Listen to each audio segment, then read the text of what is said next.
తెలంగాణ ప్రజలారా ఇదొక్కసారి మీరు పూర్తిగా వినండి ఈ వీడియో.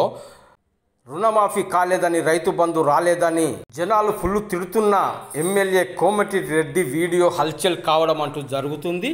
ఆచరణకు సాధ్యం కాని హామీలు గుప్పించి అధికారంలోకి వచ్చిన కాంగ్రెస్ గ్యారంటీలను అమలు చేయడానికి అపసోపాలు పడుతున్నది. అమలు చేస్తున్న ఒకటి అరా సంక్షేమ పథకాలకు అనేక కొర్రీలు పెట్టి లబ్ధిదారులను తగ్గిస్తున్నది. దీంతో రేవంత్ సర్కారుపై ప్రజలు తిరగబడుతున్నారు. ఊరూరా అధికార పార్టీ ఎమ్మెల్యేలు నాయకులను నిలదీస్తున్నారు. సీఎం రేవంత్ రెడ్డి కన్నా కేసీఆర్ పాలనే బాగుందని అంటూ మండిపడుతున్నారు. దీంతో పోలీసులు సహాయం లేనిదే కాంగ్రెస్ ప్రజాప్రతినిధులు గ్రామాలలోకి వెళ్ళలేకపోతున్నారు. రుణమాఫీ కాలేదని, రైతు బంధు రాలేదని జనాలు ఫుల్లు తిడుతున్నారు. ఆ పార్టీ నాయకులు వాపోతున్నారు. మునుగోడు ఎమ్మెల్యే కోమటిరెడ్డి రాజగోపాల్ రెడ్డి ఇలాంటి అనుభవమే ఎదురైంది.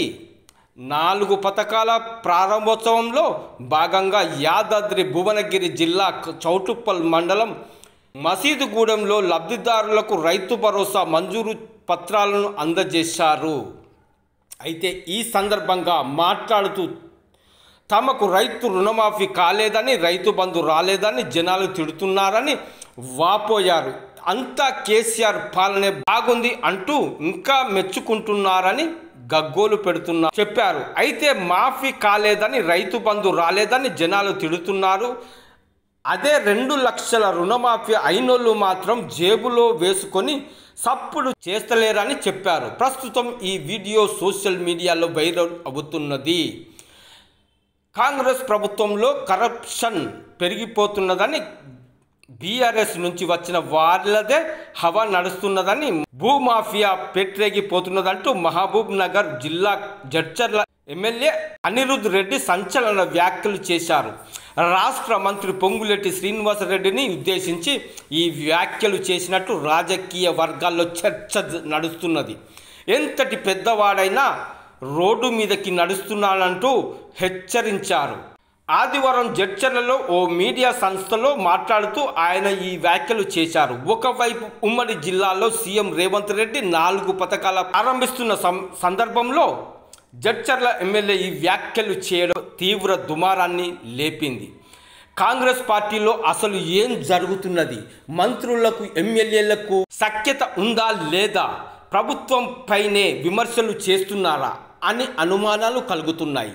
ప్రజాపాలన బాగుంది, ప్రజలకు కావాల్సింది ఈరోజు జరుగుతున్నది. అయినా గవర్నమెంట్ మీద కొంచెమే తేడా ఉంది. రెవెన్యూ డిపార్ట్మెంటులో ఇంకా కొంచెం అవినీతి ఉన్నది. కొంతమంది రెవెన్యూలో సమస్యలు ఉంటే మళ్ళీ ప్రొహిబిట్లో పెట్టి వసూలు చేసుకుంటున్నారు.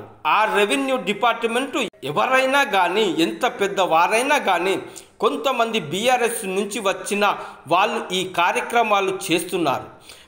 బీఆర్ఎస్ వాళ్ళకే మాట్లాడుకొని ల్యాండ్ ప్రొహిబిటెడ్లో ఉంటే 30-40 పర్మనెంట్ రాయించుకొని 30-40% రాయించుకొని చేస్తున్నారు. కొంతమంది ఈ నా దగ్గరకు వచ్చారు, ఖచ్చితంగా ఎంత పెద్ద నాయకుడైనా వాణ్ణి రోడ్డు మీదకు లాగుతా అని అనిరుద్ రెడ్డి హెచ్చరించారు. ఓకే రైట్, ఈ విధంగా జరుగుతున్నదండి మన తెలంగాణ రాష్ట్రంలో.